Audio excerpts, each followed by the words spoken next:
నమస్తే welcome to our channel నేను మీ ప్రియాంకరావు. చంద్రబాబు నాయుడు గారు రాష్ట్రంలో 3 మెగా సిటీల కోసం ప్లాన్ చేస్తున్నారు. మరి ఆ 3 మెగా సిటీలు ఎక్కడ ఏంటి అసలు ఆ ప్లానింగ్ ఏంటి అనేది తెలుసుకుందాం. దీని గురించి మనతో మాట్లాడడానికి సీనియర్ జర్నలిస్ట్ సిఎస్ రావు గారు ఉన్నారు. ఆయన అడిగి తెలుసుకుందాం. నమస్కారం సార్. నమస్తే సార్. బాబు గారు ఆయన ఒక విజన్తో వెళ్ళిపోతూ ఉంటారు. ఏదో ఒకటి కొత్తగా ఆలోచించి రాష్ట్రం కోసం ఏదో ఒకటి చేయాలనుకుంటారు. అందులో భాగంగా ఇప్పుడు 3 మెగా సిటీలని ప్లాన్ చేస్తున్నట్లు తెలుస్తుంది. ఏంటా 3 మెగా సిటీలు, ఎక్కడ? ఇప్పుడు చంద్రబాబు నాయుడు గారు మెగా సిటీస్ ప్లాన్ చేస్తున్నారని అంటే అవి సాదాసీదాగా ఉండవు. ఎందుకంటే ఒకప్పుడు హైదరాబాద్కి విజన్ 2020 అందించి హైదరాబాద్ని ఈ విధంగా మెగా సిటీ చేశారో మనకు తెలుసు. దీనికంటే మిన్నగా సిటీలను తయారు చేయాలని చెప్పేసి అనుకుంటారు. ఆయన ఎప్పుడు కూడా బ్రాడ్గా ఆలోచిస్తారు, చాలా బిగ్గా ఆలోచిస్తారు. థింక్ బిగ్ అని అంటారు కదా. సో అలా చాలా బ్రాడ్గా ఆలోచిస్తారు, చాలా విశాలంగా కూడా ఆలోచిస్తారు. సో ఆయన ఇప్పుడు హైదరాబాద్ని 2020 విజన్ ఇంప్లిమెంట్ చేయడం వల్ల ఏ విధంగా అయితే మెగా సిటీని చేసి ఇవాళ ప్రపంచ పటంలో నిలబెట్టగలిగారో దానికంటే మిన్నగా ఖచ్చితంగా ఆ మెగా సిటీలని నిలపడానికి ఆయన ప్రయత్నం చేస్తాడు. దానికి సంబంధించిన డిజైన్స్ కూడా తయారు చేపిస్తారు. దాంట్లో ఎలాంటి సందేహం అవసరం ఉండదు. అయితే ఎక్కడెక్కడ మెగా సిటీస్ తయారు చేయబోతున్నారు అని అంటే, 1 వైజాగ్ ఆంధ్రప్రదేశ్లో, 2 అమరావతి, 3 తిరుపతి. ఈ 3 సిటీస్ని మెగా సిటీస్గా తయారు చేయాలని చెప్పేసి ఆయన ప్లాన్ చేస్తున్నారు. దానికి సంబంధించి గ్రేటర్ తిరుపతి దాన్ని విస్తరిస్తూ ఉన్నారు. అలాగే వైజాగ్ను కూడా గ్రేటర్ వైజాగ్ అని చెప్పి అనకాపల్లి దాకా, విజయనగరం, అనకాపల్లి మొత్తం కలిపి గ్రేటర్ వైజాగ్ అలా చేసేసి దాన్ని మెగా సిటీగా ఆ ఏరియా మొత్తాన్ని తయారు చేయాలని అక్కడ ప్లాన్ చేస్తున్నారు. అలాగే తిరుపతి అప్పుడు అమరావతి ఆల్రెడీ ల్యాండ్ భూసేకరణ కూడా స్టార్ట్ అయింది. ల్యాండ్ అక్విజిషన్ కూడా స్టార్ట్ అయింది కదా. ఔటర్ రింగ్ రోడ్ మొత్తం బోర్డర్స్ కూడా అయిపోయినాయి, డిపిఆర్ కూడా అయిపోయింది. సో అమరావతి ఒక మెగా సిటీ, వైజాగ్ ఒక మెగా సిటీ, తిరుపతి మరొక మెగా సిటీ. 3 మెగా సిటీలు. ఈ 3 మెగా సిటీలని 3 ఫైనాన్షియల్ క్యారిడార్గా మార్చాలనేది ఆయన ఆలోచన. ఫైనాన్షియల్ క్యారిడార్ అంటే ఇప్పుడు హైదరాబాద్ ఏ విధంగా అయితే తెలంగాణకి ఫైనాన్షియల్ సెంటర్గా ఉందో, గ్రోత్ ఇంజిన్గా ఉందో, అలాగే ఆ 3 సిటీలని ఆంధ్రప్రదేశ్కి గ్రోత్ ఇంజిన్స్గా తయారు చేయాలండి. ఒక సిటీ కాదు, 3 సిటీలని తయారు చేయాలండి. ఈ 3 సిటీలని తయారు చేసేటువంటి ప్లాన్ ఆయన దగ్గర ఉంది, ఆయన చేస్తున్నారు. వీటిని తయారు చేయాలంటే కనుక ఫస్ట్ ఏం కావాలి? ల్యాండ్ బ్యాంక్ కావాలి. ల్యాండ్ బ్యాంక్ లేకుండా ఎవరు రారు. ఇప్పుడు జనం రమ్మంటే వెంటనే వచ్చేసారు. పని చేయడానికి పని ఉంటేనే వస్తారు, లేదంటే రారు కదా. ఉమ్మడి ఆంధ్రప్రదేశ్కి రాజధాని హైదరాబాద్ ఉంది. హైదరాబాద్లో డెవలప్ చేశారు కాబట్టి ఆంధ్రాకు సంబంధించినటువంటి వాళ్ళు అందరూ కూడా అటు పేదల నుంచి పెద్ద ఇండస్ట్రియలిస్టుల వరకు అందరూ హైదరాబాద్ వచ్చారు. హైదరాబాద్ ఇవాళ మహానగరంగా ఏర్పడటానికి కారణం ఏంటి? అందరూ ఉమ్మడి ఆంధ్రప్రదేశ్లో ఉండేటువంటి వాళ్ళందరూ తిరుపతి నుంచి ఆదిలాబాద్ వరకు బతకడానికి వచ్చారు. ఎందుకు? రాజధాని కాబట్టి. ఈ రాజధాని ఏరియాలో డెవలప్మెంట్ జరుగుతుంది. తర్వాత అందరూ బతకడానికి, అందరూ చేయడానికి పనులు ఉన్నాయి అనేటువంటి ఉద్దేశంతో అప్పట్లో వచ్చారు, రమ్మన్నారు చంద్రబాబు నాయుడు గారు కూడా. ఎందుకంటే ఆ రోజున కరువు వచ్చింది. 99 నుంచి 2004 మధ్యలో దాదాపు వరుసగా కరువే. 96 నుంచి కరువు ఉంది. 8 సంవత్సరాలు కరువు వచ్చింది.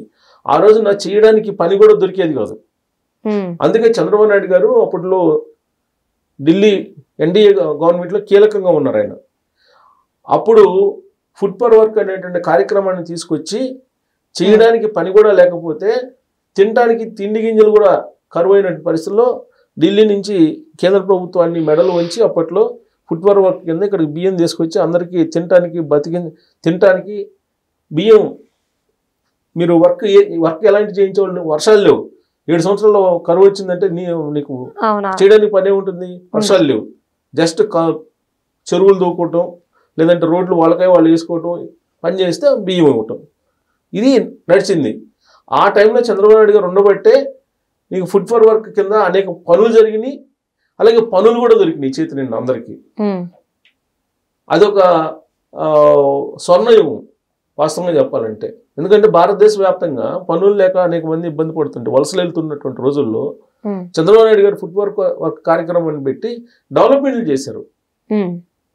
ఆ విషయాన్ని నేను చెప్పడం కాదు, రీసెంట్గా ఒక బుక్ రాశారు ఆయన పేరు సుభాష్ గార్గి అనేది పేరు IAS.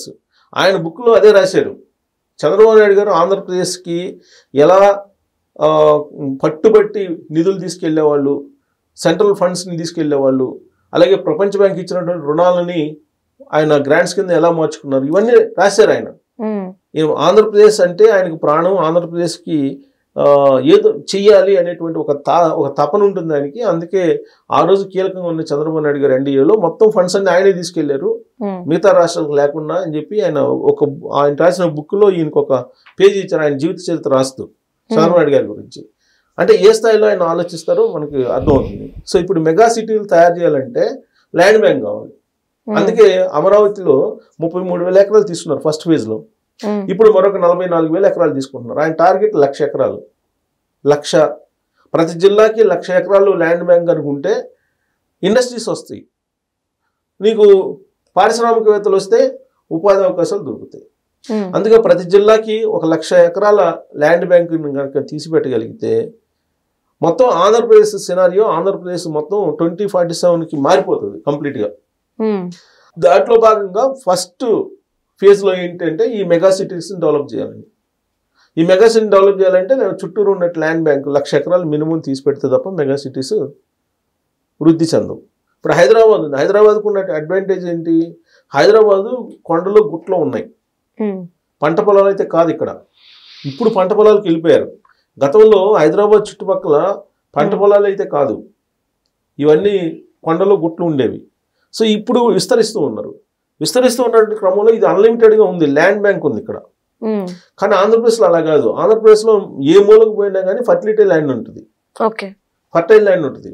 ఫర్టైల్ ల్యాండ్ ఉంటుంది కాబట్టి పంటలు పండేటువంటి భూమిని అక్విజిషన్ కూడా చేసుకోకూడదు చట్ట ప్రకారం.